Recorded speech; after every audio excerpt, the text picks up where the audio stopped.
Salut à tous, l'invité de cette semaine, notre French Boss de la semaine est une femme, Cécile Moulard. Alors c'est une femme qui a fait du yoga, qui a beaucoup lu, qui a écrit un livre, qui a travaillé avec des grands patrons, pas seulement français ni même européens, des patrons mondiaux. Bref, c'est une femme qui a eu une vie très très très agitée. Elle a un métier aujourd'hui à la hauteur de ce qu'a été sa carrière. Cécile Moulard, bonjour. Bonjour Eric, merci de me recevoir. Ah bah écoutez, on est ravis que vous soyez avec nous parce que c'est vrai, vous êtes vraiment la définition de la personne qui a quelque chose à raconter, qui est devenue entrepreneur après une longue carrière en tant que salarié et finalement qui a eu une vie professionnelle qui a très très bien marché. On va en parler. Auparavant, vous connaissez, parce que je vous l'ai expliqué auparavant, vous connaissez la routine de cette émission. On commence toujours, et elle est derrière mon dos, par montrer une ville qui est importante dans la vie professionnelle de notre invité. Je vous ai demandé la photo que vous souhaitiez mettre. Vous m'avez parlé de Los Angeles parce qu'effectivement, une grande partie de votre vie professionnelle se déroule aujourd'hui à Los Angeles et apparemment, c'est là que vous aimez travailler. C'est ce que vous m'avez dit en tout cas. Oui, en fait, donc ce que vous voyez comme vue, c'est magnifique. C'est quand vous arrivez vers Santa Monica, vous avez cette vue absolument incroyable avec l'océan derrière, la plage, et c'est une vue pour moi qui compte beaucoup parce que d'abord tous les matins quand je vais au bureau, je passe par là, donc c'est quand même assez extraordinaire. Si on la voit bien, on se rend compte que cette photo, elle a été prise pendant le Covid. Il y a pas de voiture, c'est assez impressionnant à voir. Et pour moi, c'est la liberté de penser, c'est le mouvement. Il y a quelque chose dans cette vue.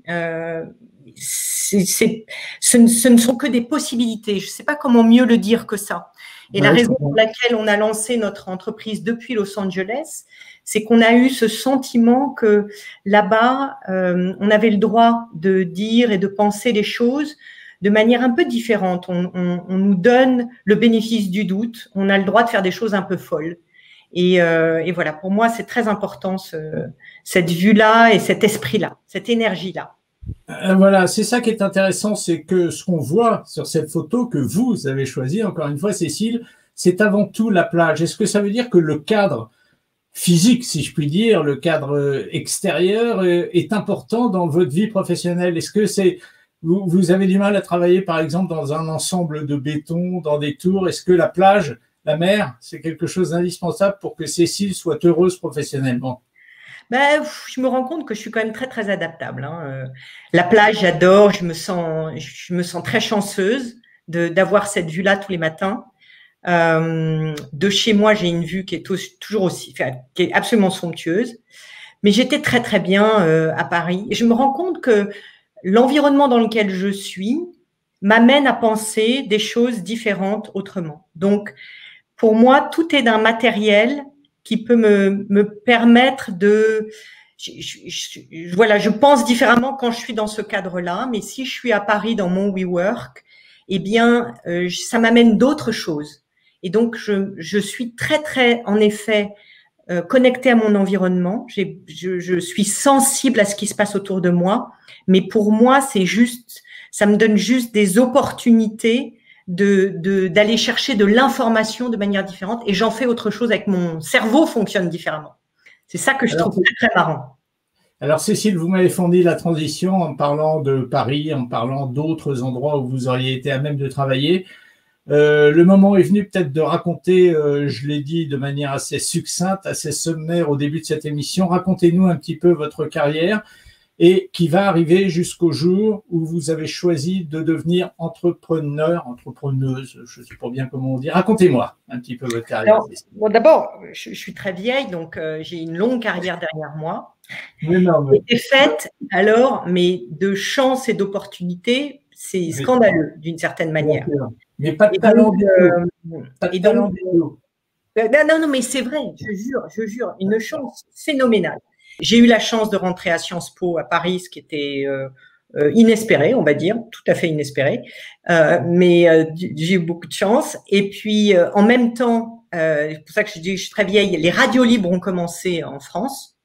Et j'ai eu la chance de rentrer dans l'équipe qui a créé la première radio d'information en France et qui est devenue France Info par la suite.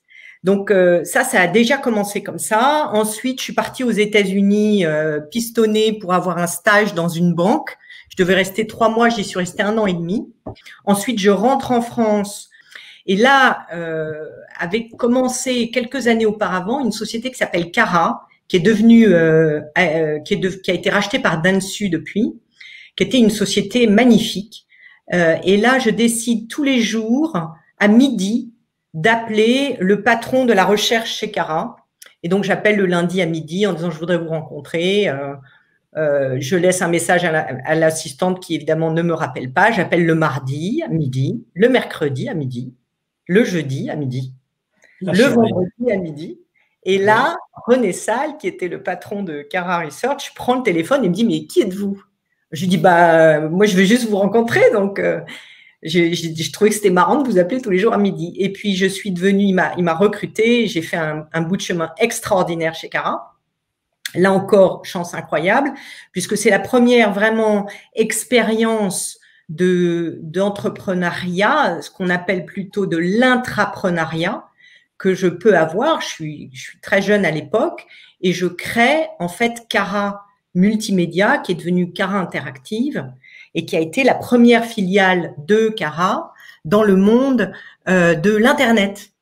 Je développe cette filiale dans 12 pays, ce qui est vraiment encore incroyable parce que on laissait à cette époque, j'avais 27, 28 ans et personne ne savait ce que c'était. Donc, on m'a laissé faire parce que personne comprenait, en fait. Et donc, j'ai fait ça. Ensuite, je fais une conférence un jour et il y a Jean-Marie Messier qui est là et qui vient me chercher à la fin et qui me dit j'ai envie de travailler avec vous. Est-ce que vous voulez nous rejoindre chez Vivendi à l'époque? Et donc, je trouvais que c'était plutôt assez marrant. Ça faisait 9 ans quasiment que j'étais chez Cara. Et j'avais une énorme crise d'ego parce que je savais plus si j'étais Cara ou si j'étais Cécile. Enfin bon, bref. Donc, je pars chez Vivendi à travailler avec Jean-Marie Messier. Et là, c'était marrant. Enfin, c'était très, très différent de ce que je faisais avant puisque j'avais monté ma boîte qui avait un succès fou, qui est de loin été la meilleure filiale en termes d'interactif. On était les premiers sur le marché en France. Enfin bon, bref, c'était très, très, très sympa.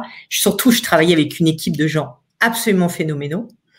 Et donc, je me retrouve chez Vivendi à écrire en gros les discours de Messier pour les trucs à Cannes, à prendre son avion privé avec lui. C'était très bizarre. Enfin, ça ressemblait à rien de ce que je connaissais avant. J'ai trouvé que ça m'a beaucoup amusé en fait. Et au bout d'1 an, il y a les gens de Amazon qui arrivaient en France et qui cherchaient l'équipe qui allait lancer Amazon en France. Et donc, j'ai eu la chance d'être recrutée pour faire partie de cette équipe. Et là, j'avoue, encore une fois, je sais pas, un jour, le téléphone a sonné, je suis allée faire un entretien et le lendemain, je commençais, en gros. Ouais. Donc là encore beaucoup de chance et puis surtout un pivot dans ma manière de penser complètement parce que c'était génial. Quand je suis arrivée chez Amazon, je pensais qu'après 10 ans de médias, de connexion à l'univers de la publicité, je saurais ce que c'est qu'un client. Et donc je pensais que personne n'avait à m'apprendre ce que c'était qu'un client. Et donc, j'arrive chez Amazon avec mes grands pieds, là, et je me suis pris quelques coups de pied aux fesses de la part de Jeff Bezos. Je peux vous assurer que je les ai pas vus venir, mais ça a été un moment pivot pour moi que je considère aujourd'hui comme ma meilleure chance, parce que j'ai enfin compris ce que ça voulait dire que de penser client. Et ça, c'est pas quelque chose qui est naturel, c'est quelque chose, je crois, on apprend. Et j'ai eu le maître absolu en la matière avec Bezos. Et ensuite, je suis allée faire un truc très amusant puisque j'ai rejoint l'équipe de Marc Simoncini chez Mythique. Ça, c'était vraiment fou. Et puis, je quitte je quitte Mythique. Et puis, quelques temps après, je rencontre un garçon, bien sous tout rapport, qui se trouve habiter entre les États-Unis et la France, ce qui me paraît de la pure folie à l'époque. Et un jour, je décide de partir aux États-Unis, de tenter ma chance là-bas, d'aller rejoindre ce garçon qui est devenu mon mari depuis, aux États-Unis. Et là, je fais encore autre chose de nouveau et de différent. D'abord, j'ai la chance de rentrer dans des boards en France. Je fais partie grâce au quota. Ils avaient besoin de plus de blondes. Je rentre dans des boards et c'était une partie de ma vie, et c'est toujours une partie de ma vie, mais le début des boards, ça a été passionnant. J'ai beaucoup à partager et à raconter là-dessus parce que être la seule femme dans un board pendant plusieurs années, dans tous les boards dans lesquels je suis rentrée, j'étais la seule femme au début et on a mis du temps à avoir d'autres femmes et j'ai vécu des choses tout à fait passionnantes. Donc bref, j'étais dans ces boards et j'arrive aux États-Unis et là je commence à travailler, à me repenser, à savoir comment je voulais passer le reste de ma vie entre guillemets. Donc je rentre à UCLA, je fais un diplôme de finance et en même temps je rencontre un type incroyable qui s'appelle Itzhak Adizes, qui est un consultant qui se fait payer $65,000 par jour. Donc moi ça m'impressionne beaucoup. Et qui a une méthodologie phénoménale pour penser le changement dans l'entreprise et qui est basée sur un élément, quelque chose qui paraît très simple, qui est le Mutual Trust and Respect, le MTR. Et donc ça commence à me faire réfléchir et je pense à ce que je veux faire aux États-Unis. Et je me rends compte que à la conjonction de toutes ces expériences que j'ai pu avoir, il y avait une place pour moi à prendre, quelque chose à faire, qui était basé sur Mutual Trust and Respect, parce que j'ai compris le pouvoir que ça représentait d'essayer de développer, de cultiver ce Mutual Trust and Respect, mais je voulais le faire d'une manière qu'on puisse le scaler, qu'on puisse le rendre disponible pour le plus grand nombre de personnes et de manière simple. Et c'est comme ça qu'on en est arrivé à créer l'entreprise dans laquelle je suis aujourd'hui. Voilà, dont on va parler dans quelques minutes. Auparavant, je vais rebondir quand même sur quelque chose dont vous venez de parler.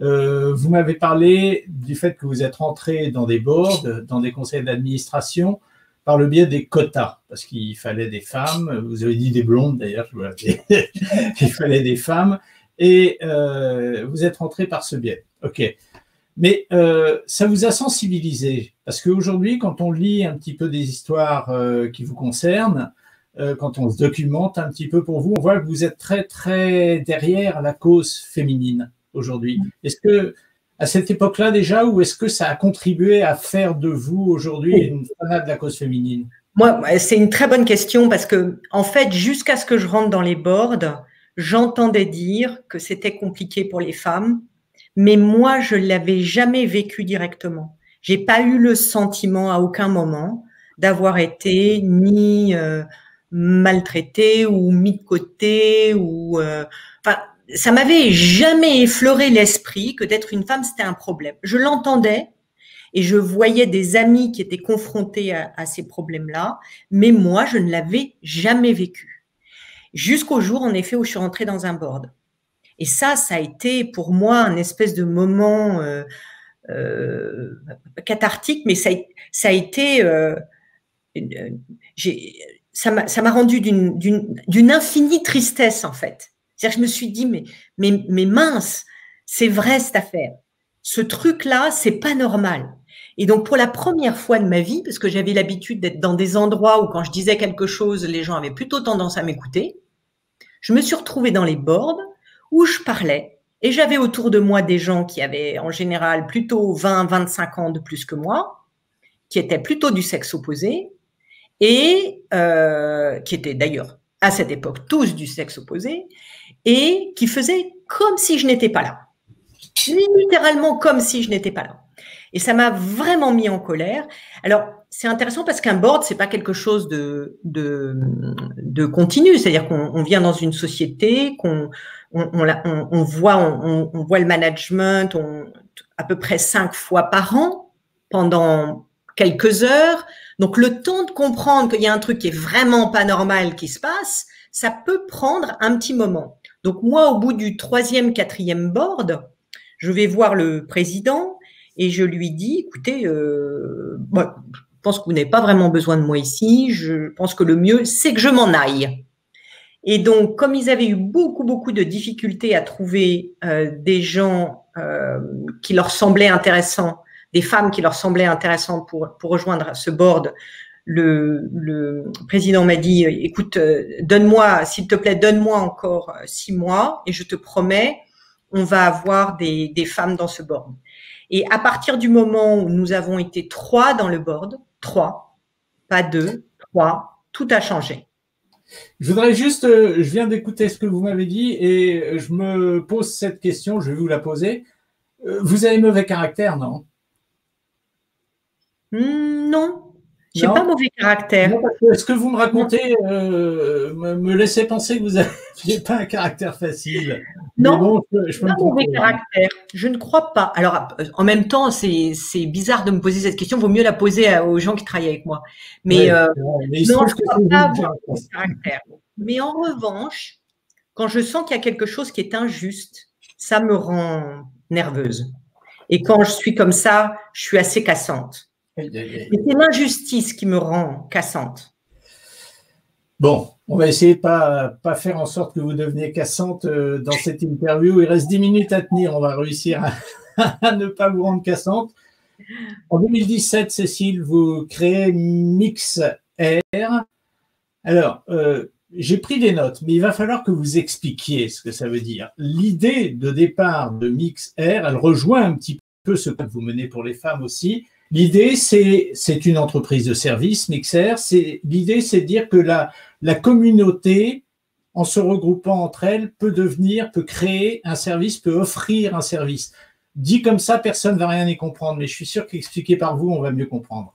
Non, en fait, MixR, c'est donner la capacité aux employés au sein des entreprises à créer des communautés autour de centres d'intérêt et à les développer.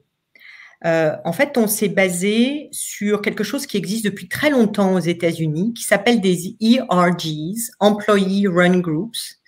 Et ces ERGs se sont développés dans un contexte très particulier, qui était le fait que les entreprises cherchaient à attirer davantage de femmes et davantage de gens de couleur. Et donc, ces ERG se sont développés autour de ces idées-là, parce que quand il y a 5 bonnes femmes dans une grande entreprise, elles ont besoin de se connecter et de s'entraider. Et donc, en fait, ça a commencé avec ces idées-là. Puis ça s'est considérablement développé. Les Américains adorent tout ce qui est social clubs, etc. Quand ils sont dans leurs universités, ils ont des milliards de social clubs. Et donc, c'est cette idée de dire, finalement, dans l'entreprise, on est dans des entreprises de plus en plus grandes, on est de plus en plus souvent derrière notre petit écran, ou même quand on est au sein dans un bureau encore, et qu'on a des gens à côté de soi, on ne sait pas ce qu'ils font, on ne sait pas ce qu'ils aiment, on sait très très peu de choses des gens avec qui on travaille. Et donc, l'idée était de dire, on a besoin en fait d'avoir des gens dans l'entreprise avec qui on se sent proche, des gens à qui on peut parler. Et donc c'est cette idée de revenir au trust. Je parlais tout à l'heure du mutual trust and respect. Donc l'idée de dire on crée des communautés autour de centres d'intérêt et ce centre d'intérêt, ça devient la raison ou l'excuse pour fabriquer de la confiance et la faire grandir. Aujourd'hui, dans le contexte dans lequel nous sommes avec le Covid et aux États-Unis, le social unrest, ça devient un sujet majeur, ce qu'on est en train de faire. Parce que les entreprises ont vraiment besoin de trouver des moyens nouveaux pour que leurs équipes en fait, ne soient pas pris uniquement dans des outils de productivité du type Slack, Teams, etc., où en fait, les équipes, c'est quelque chose qui est décidé par le leadership, hein, et une équipe, elle est autour d'un projet. Et ce projet, l'équipe qu'on va mettre autour d'un projet, elle est très dédiée, chacun a son rôle à jouer. Alors que les communautés, elles viennent apporter quelque chose de complètement différent. Elles viennent apporter un lien entre les gens qui est celui du centre d'intérêt partagé et qui permet en fait de rentrer en conversation de manière complètement différente et de fabriquer un lien entre les employés de l'entreprise complètement différent. Ça donne aussi la capacité d'identifier des leaders nouveaux dans l'entreprise. Cécile, je vous interromps. Est-ce que le mot va être impropre, mais est-ce que cette idée, au départ, c'est pas une idée un peu iconoclaste que dans un monde où finalement l'individualisme est de plus en plus présent et les écrans d'ordinateur ont renforcé cette solitude, est-ce que cette idée, elle est pas véritablement révolutionnaire dans le monde dans lequel on vit aujourd'hui en 2021? Oui, je pense qu'elle est, en tout cas, je sais pas si elle est révolutionnaire, mais pour moi, elle ramène de l'humanité et on en a tellement besoin. Alors, avec ce qui se passe aux États-Unis, on est très, très poussé, hein, bien sûr, parce que toutes les entreprises sont interrogées sur ce qu'elles font pour leurs employés, à la fois pour que la diversity and inclusion devienne une réalité dans les entreprises et aussi aujourd'hui, on est confronté à un très, très gros problème de mental health, de gens qui font des burn-out, ça devient un sujet absolument majeur aux États-Unis. Et donc, on a vraiment besoin de ramener de l'humanité. Et nous, on a choisi de le faire à travers une technologie qui n'est là que pour supporter. Elle ne remplace rien, la techno. Elle permet de faire en sorte que des gens qui ont des intérêts communs puissent se rencontrer et développer quelque chose ensemble, qui soit meaningful. Donc, on les aide avec Mixer à développer ces communautés d'une manière qui ait du sens pour eux. Donc, voilà, oui, c'est ramener de l'humanité dans l'entreprise. Et ça, on en a vachement besoin.